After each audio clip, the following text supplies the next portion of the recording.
உலக புகழ்பெற்ற அரசு தாவரவியல் பூங்காவில் 127வது மலர் கண்காட்சியை முதலமைச்சர் மு.க.ஸ்டாலின் தொடங்கி வைத்தார்.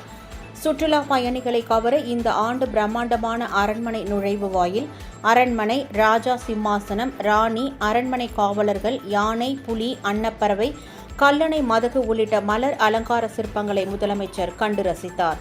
அப்போது மலர் அலங்காரங்கள் முன்பு புகைப்படம் எடுத்து மகிழ்ந்தார். தொடர்ந்து பல்வேறு துறைகள் சார்பில் அமைக்கப்பட்டுள்ள அரங்குகளையும் பார்வையிட்டார்.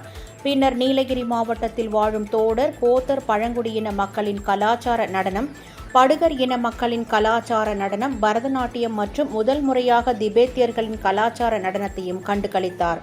மலர் கண்காட்சி தொடக்க விழாவில் வேளாண் துறை அமைச்சர் எம்.ஆர்.கே. பன்னீர்செல்வம், தமிழ் வளர்ச்சி மற்றும் செய்தித்துறை அமைச்சரும் நீலகிரி மாவட்ட பொறுப்பு அமைச்சருமான மு.பெ. சுவாமிநாதன், நீலகிரி நாடாளுமன்ற உறுப்பினர் ராசா, அரசு தலைமை கொறடா ராமச்சந்திரன், மாவட்ட ஆட்சியர் லட்சுமி பவ்யா தண்ணீர் உள்ளிட்ட அரசு துறை அதிகாரிகள் பலர் கலந்து கொண்டனர்.